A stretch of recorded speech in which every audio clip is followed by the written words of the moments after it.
জীবন জীবনের দুর্গে একটু সহানুভূতি মানুষ দিতে পারে না ও বন্ধু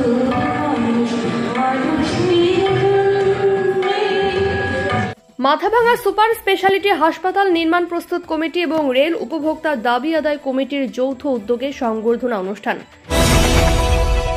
সেই অনুষ্ঠানে মাথাভাঙা সুপার স্পেশালিটি হাসপাতাল নির্মাণের দাবি এবং মাথাভাঙা রেল পরিষেবার উপভোক্তাদের দাবি আদায়ের বিষয়ে আলোচনা করা হয়। সংবর্ধনা অনুষ্ঠানে মাথাভাঙা সুপার স্পেশালিটি হাসপাতালের গুরুত্ব এবং রেল পরিষেবা উন্নয়নের বিষয় নিয়ে বক্তব্য রাখেন সংগঠনের কনভেনর জীবন পোদ্দার এবং বিশিষ্ট পঞ্চানন অনুরাগী গিরীন্দ্রনাথ বর্মন। সংবর্ধনা অনুষ্ঠানে ওই দুটি সংগঠনের পক্ষ থেকে তাকে উত্তরীয় এবং মোমেন্টো দিয়ে সম্মাননা প্রদান করা হয়।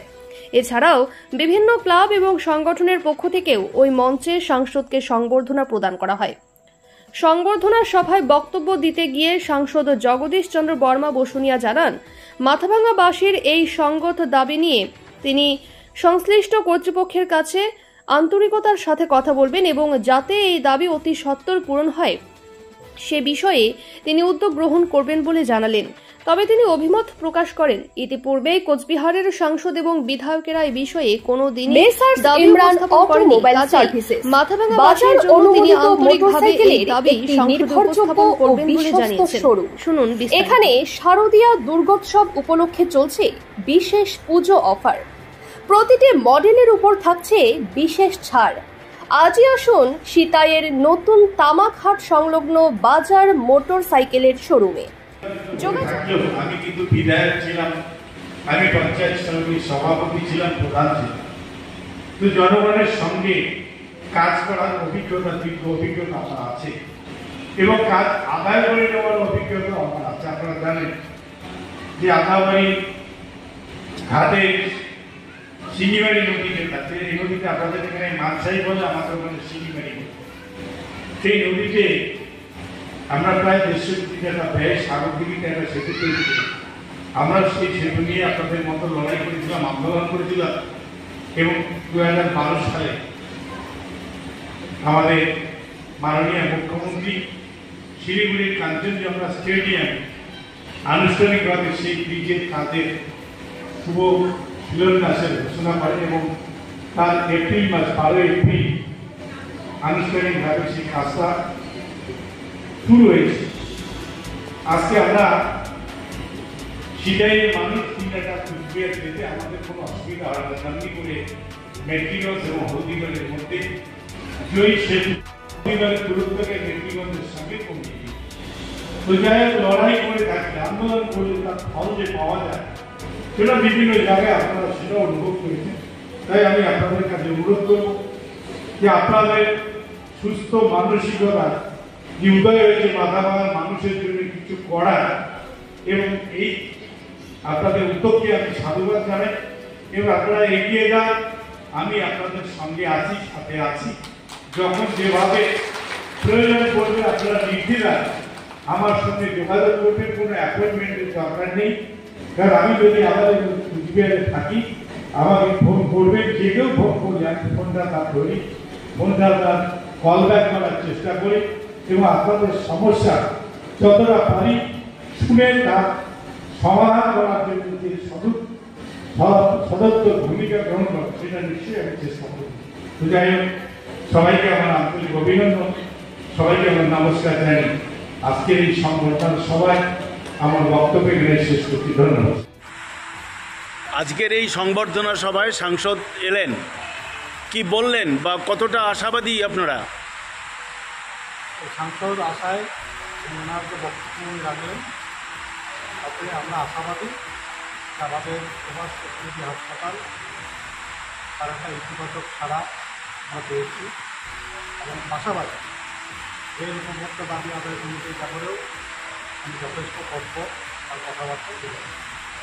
রেলের বিষয়ে কি আশ্বস্ত করলেন তিনি?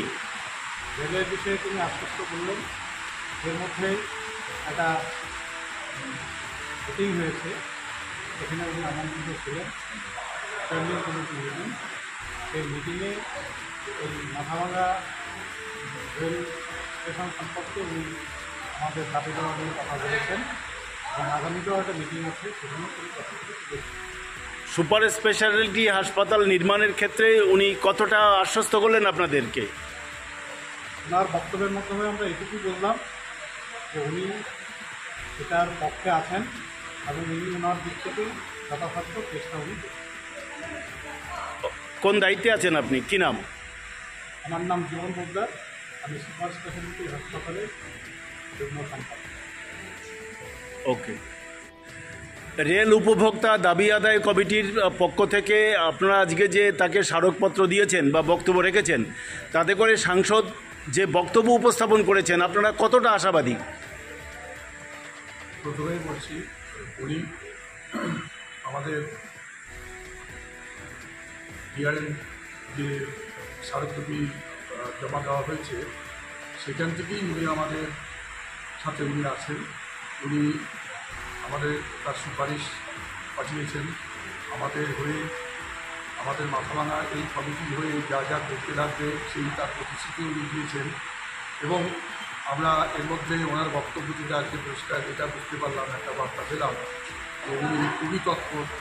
আগামী 18ই অক্টোবর যে রেলের স্ট্যান্ডিং কমিটি, এনএফ রেলের স্ট্যান্ডিং কমিটির একটা বৈঠক হতে যাচ্ছে শিলিগুড়িতে, সেটা উনি বললেন। সেই কমিটিতে উনি এই আমাদের আন্দোলন সম্পর্কে, আমাদের দাবি দাবা সম্পর্কে উনি রেলওয়ের জেনারেল ম্যানেজার তথা উচ্চপদস্থ আধিকারিকদের সাথে এ নিয়ে আলোচনা করবেন এবং এটা একটা সদর্থক ভূমিকা নেবেন যাতে আমাদের এই আন্দোলনটা একটা সাফল্যমণ্ডিত হয়।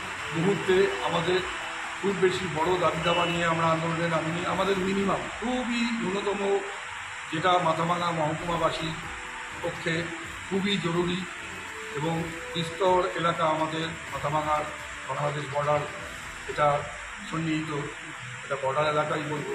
এবং এই এলাকার বিস্তীর্ণ এলাকার লোকজনের যাতে এই স্টেশনটার থেকে তারা কোনো সেইভাবে উপকার পাচ্ছেন না এখনও, এই স্টেশন থেকে দূরপাল্লার ট্রেনগুলোকে যাতে দিল্লি, সাউথ ইন্ডিয়াগামী ট্রেন আমরা এখান থেকে ধরতে পারি